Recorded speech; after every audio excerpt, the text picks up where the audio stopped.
ডান হাত রাখো, ডান হাত এরকম রাখো না।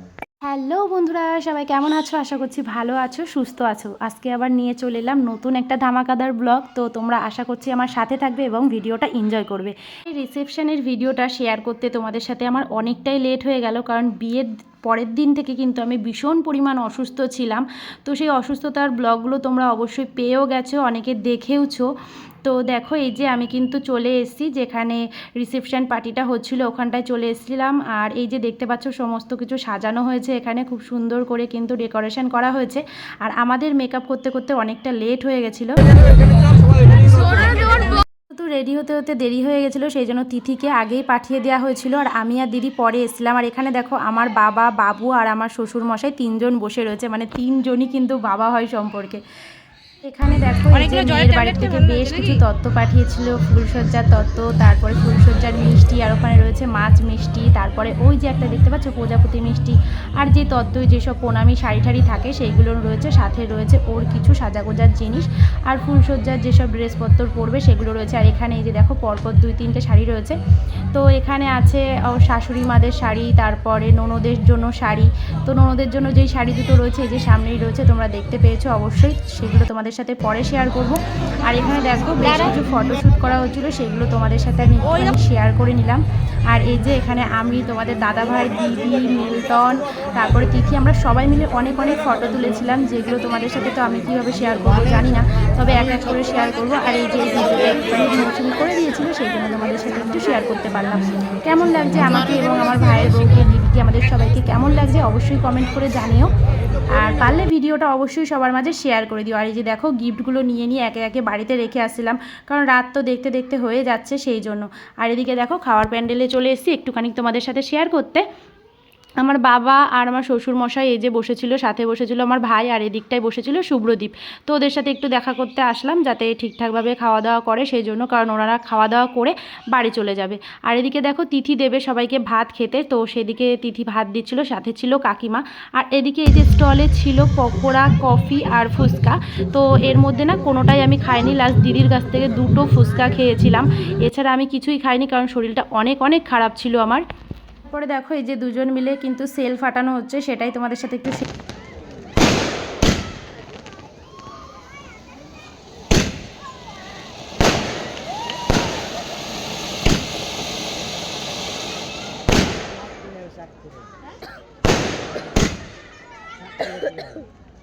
তিরিশটা ফাটবে,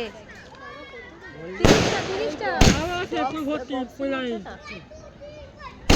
তো এটা হচ্ছে মিল্টনের বন্ধুর বউ, খুব মিষ্টি মেয়েটা, ওর নাম হচ্ছে সোমা, খুব ভালো। বিয়ের দিনেও এসেছিলো, আমরা সবাই মিলে কিন্তু একসাথে সাজগোজ করেছি, একসাথে ছিলাম, খুব ভালো লেগেছে। তো ওর সাথে একটুখানি ফটো তুলে নিলাম আর একটুখানি শেয়ার করলাম তোমাদেরকে। আর এখানে এই দেখো সবাই মিলে কিন্তু পকোড়া খাওয়া হচ্ছে, তবে আমি পকোড়া খাইনি, কারণ আমি অনেক অসুস্থ ছিলাম। দিদি জোর করে মুখের মধ্যে একটা দিয়েছিল। আর দেখো তিথিকে সাজাতে সাজাতে ভুলেই গেছিলাম যে ওর মাথার মুকুট টানা হয়নি, তো যাই হোক মুকুটটা দিয়ে দিলাম। আর এখানে বোনেরা সবাই মিলে টানাটানি করছে, দিদি নাচ করো, দিদি নাচ করো। তো যাই হোক 1 থেকে 1.5 মিনিট মতো ওদের সাথে একটুখানি নাচ করেছি, কারণ মুখ দেখলে তো সবসময় বোঝা যায় না, শরীরের ভেতর থেকে কিন্তু বহুত আমি অসুস্থ ছিলাম। তো যাই হোক ভাইয়ের বিয়ে মজা তো করতেই হবে, কারণ এই দিনটা তো আর বারে বারে ফিরে আসবে না, সেই জন্য। তো দেখো এই যে সবাই মিলে কিন্তু খুব সুন্দর নাচ করছিলাম, আমরা বেশ সুন্দর মজা করেছি। এই থেকে ভালো একটা বিষয় কি জানো, এখানে যে শুধু আমরা ভাই বোনেরাই যে নাচ করেছি তা না, ওই যে দেখতে পাচ্ছ ওই সাইডটাই দেখো মেয়ের মা থেকে শুরু করে মেয়ের বাবা, জ্যাঠা, কাকা, সবাই মিলে ভীষণ আনন্দ করেছে, মজা করেছে। আর এখানে এই যে গিফটগুলো ছিল সেগুলো এক এক করে আমি আর দিদি সব নিয়ে নিয়ে যাচ্ছিলাম, কারণ এখানে প্রচুর গিফট হয়ে গেছিলো, এগুলো যদি এক এক করে না নিয়ে যাই তাহলে কিন্তু আমাদের অনেকটা রাত হয়ে যাবে।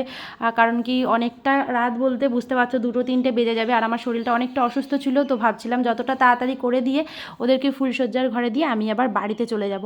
ভেবেছিলাম বেশ কিছুদিন থাকবো, কিন্তু অসুস্থতার কারণে কিন্তু আমি থাকতে পারিনি। আর এটা যেহেতু শীত ছিল খানিকটা, তো জানোই সবাই, তো সেই সময় ভাইয়ের বিয়েটা হয়েছিল, আমি অনেক দিন পরে তোমাদের কাছে শেয়ার করলাম ভিডিওটা।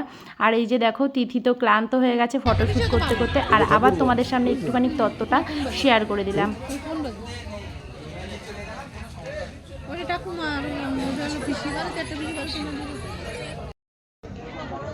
হ্যালো। আর এই যে দেখো বলেছিলাম না যে দিদি দুটো ফুচকা খাইয়ে দিয়েছিল, এই যে হচ্ছে দিদি জোর করে নিয়ে এসে আমাকে দুটো ফুচকা খাইয়ে দিয়েছে, কারণ আমি কিছুই খাচ্ছিলাম না।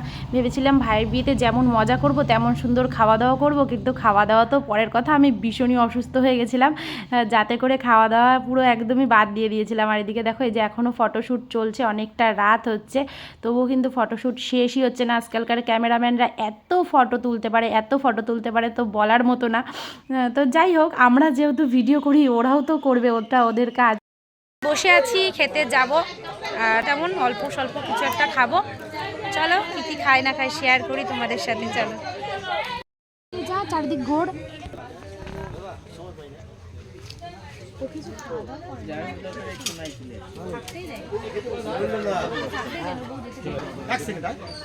এখন যাবো, আসছি, দেখা হবে আবার।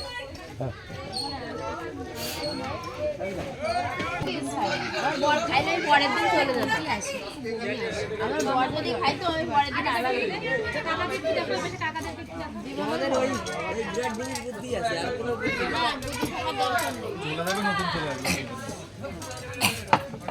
আমার তো আছেই নতুন। আমার এই বাইকটা যখন নতুন দেখেছিলাম না, কত সুন্দর ছিল। আমার সর্দি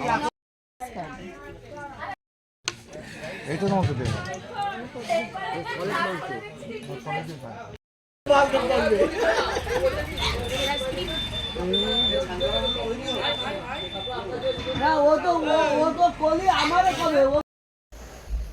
কিছু বলবো না। রেডি, এদিকে হাসি থাকবে মুখে। হ্যাঁ, রেডি।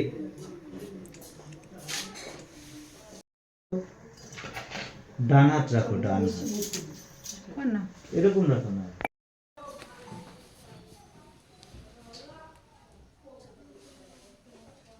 মিল্টনের স্মাইলটা কোথায় গেল?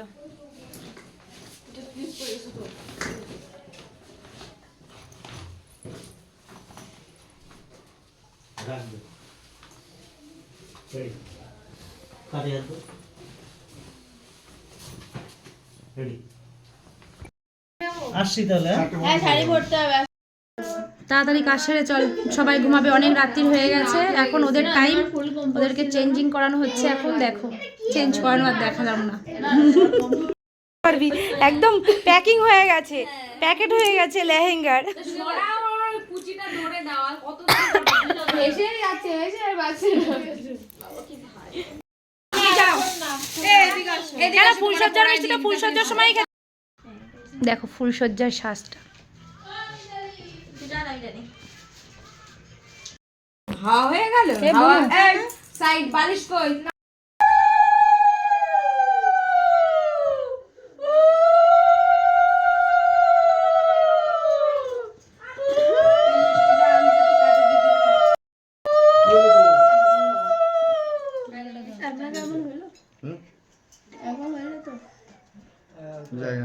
মনে নেই আমাদেরটা একদম। আমাদের নিয়ম কানুন আলাদা ছিল। আমাদের এরকম ওই ফুলসজ্জার এইসব আমাদের দুধ দেয় না এবারে। ও আমার রাতে 3টের সময় ফুলসজ্জার খাটে গেছিলাম, তাহলে আর মনে থাকে? দাদা খাবে তারপরে দিদি দেবে। বৌমা ভাসুরের হচ্ছে ফুলসজ্জার সমস্ত কিছু বলে দিচ্ছে। বাহ, তুমি আগে খাও তারপরে দিদি দেবে। আরে তুই ও খাই দেবে তোকে না, দাদা খেয়ে এটো করে তারপরে ওরে দেবে। না খাও। কি অবস্থা, দারুন দারুন, সব শুয়ে দিয়েছে দেখো।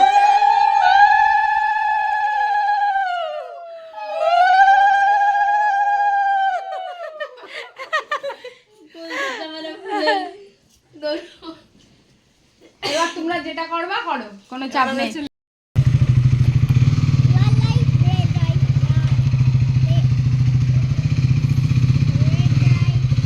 অনেকটা রাত, এখন আমরা বাড়ি চলে যাচ্ছি। আর ওদিকে জয় যাচ্ছিল সায়নদীপ আর মৌসুমীকে এগিয়ে দিতে, কারণ একটা বাইকে তো আমরা এতজন যেতে পারবো না, সেই জন্য। আর এই যে বাড়ি চলে এসেছি, এত মেকআপ করেছি, এখন তো এগুলো পরিষ্কার করতে সময় লাগবে। তো তোমাদের দাদাভাইয়ের কাজ হচ্ছে এই যে শাড়ির পিনগুলো খুলে দেয়া, আর হচ্ছে এই যে চুলে যত ক্লিপগুলো না আটকেছে সেগুলো খুলে দেয়া। তো যাই হোক, ও এইগুলো খুলে দেয় বরাবরই, কারণ কি আমি একা তো পারবো না, ও সাজাতে না পারে, কিন্তু সাজার পরে এই ক্লিপগুলো না, সেফটি পিনগুলো না অবশ্যই অবশ্যই ও খুলে দেয়, কারণ কি অনেক রাত হয়ে যায় যে কোনো বিয়ে বাড়ির থেকে আসতে আসতে। আর এটা হচ্ছে ভাইয়ের বিয়ে, যেহেতু মেকআপ আর্টিস্ট সাজিয়েছে তো ক্লিপ তো মাথায় থাকবে। তার